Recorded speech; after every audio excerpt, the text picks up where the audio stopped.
I've recently played in an over-the-board chess tournament, and believe me or not, that was one of the best performances ever.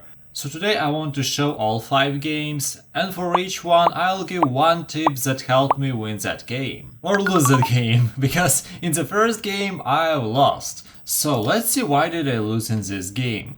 We started with my usual croissant. I like playing croissant. And we'll just quickly run through all of that because this is theory. Here I take, here he takes, this is still a theory, but I didn't know this was a theory. And here I took a pawn, and that is a big blunder. Yes, here it is a mistake, but it's actually a blunder if you play classical chess, because he knows the theory, he knows what to do, and I didn't. And that's pretty much why I lost this game. So first tip, just know your theory and play the variants you're confident in. Because here, he took, I take, and he long castled. He just attacks my queen, my king is in the center. Also, let me mention this quickly, I needed to take with this pawn. Actually, this is the best move, but this is much safer one. Oh, actually that's a big advantage. Okay, doesn't matter, I took. And he tried to attack my king, and that's basically what he did. Attack. I tried to defend, this is a big blunder, and he attacked me, attack. Some exchanges. And he continued attacking me, also this is a really cool sacrifice, I should say. And as you can see, he has 2 extra pawns, so that's pretty much an easy win for him. And if we just skip to the end, let's see what happened. Here actually I tried to even draw this game, look. I started attacking his pawns, I took 1 pawn back, but this pawn on C line is really good. And after knight d5, I basically lost this game. So tip number 1, know your theory. Now let's go to the second game of the tournament. We only played 5 games, yes, that's a pretty weird tournament, but anyway, that's a classical chess. A lot of those tournaments are played in a way where you play only 1 game a day, and we played 3 and 2.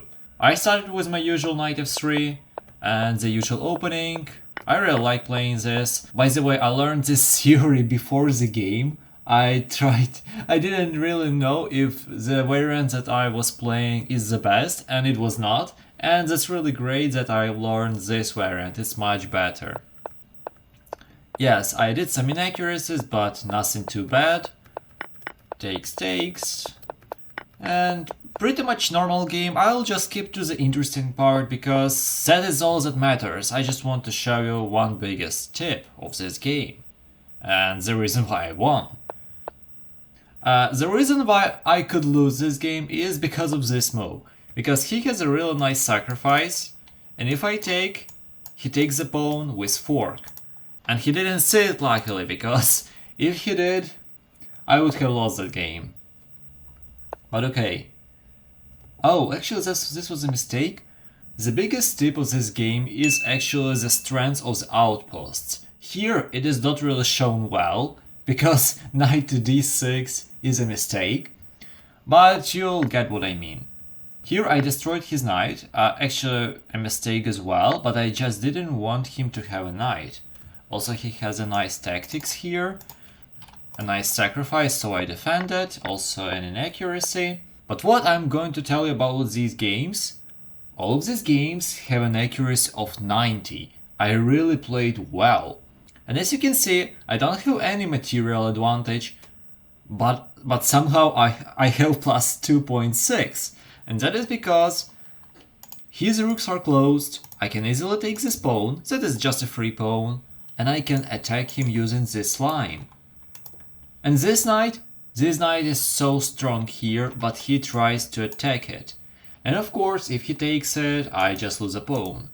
But if my knight is on f6, even if he takes it somehow, all of those pawns will be that strong that I don't even care. So I use this pin and put my knight on f6. The only move that could save him is queen to e6 to protect this square, but I go there anyway. I don't really care about exchanges because I have a winning position. Exchange. Here I try to push his bishop away. I kinda succeeded. Then I take a pawn. Originally I wanted to put my rook to h1 to attack this pawn, and then one more rook so I can just easily attack him, but no. I was calculating this e6 move, but it is so risky. Like it's guaranteed that I'm playing e7 and I promote this pawn. But he gets one pawn and one knight for a full rook, and I didn't really know if I could win this. And also I wanna mention that I had 5 minutes left, so that was not easy to win with this time. So I tried an easier variant. He did it. I don't even know why he did this, maybe to open this line, but we do not care. I just went to this line, prevented all of his threats and played this. Just look at those pieces. This pawn is so strong. This is the biggest tip of this game. Just use your outposts and create them. Takes. He did a really big mistake opening this file, and I just won him using this simple, I don't know, this really simple rook endgame, and here he resigned. So use your outposts and create them, of course. That is the main thing. Third game was really simple, and the biggest tip I wanna tell you here is that every mistake matters. Every mistake can lead to a loss. And if you look at this game, I started with my Caro-Kann. I really wanna switch my playstyle from Caro-Kann because somehow I do so many draws recently. Oh, actually this was a mistake, but we'll not talk about it. I'm playing Caro-Kann for 5 years and I don't know the theory. So know your theory. We have already seen this in the first game. But luckily I managed to take this pawn back, and here I have decided to do a really strange but interesting exchange, but that was bad. Oh, that was actually a blunder, but I take, and I exchange my queens. That was a blunder. I had a much better position, but if you look at this position, like, even for me, my position was much worse. I thought it is much worse. So I have decided to exchange queens. He didn't. I put my bishop back, defended this square, and here, as you can see, I have a battery here, and he forgot about it and he played knight g5. And this mistake just gave me a free point. Pretty much the rest of the game is easy, but you also don't need to forget about the realization of your advantage, because it's not easy, especially in this game. He really tried hard to attack me. But no, I won that game, completely winning position.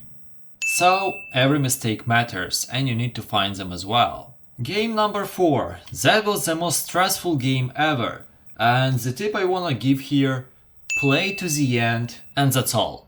Try really hard to do a draw if you are losing, because you will not lose any further. If you lose, you lose, but you also have a tiny chance for a draw. And this happened here.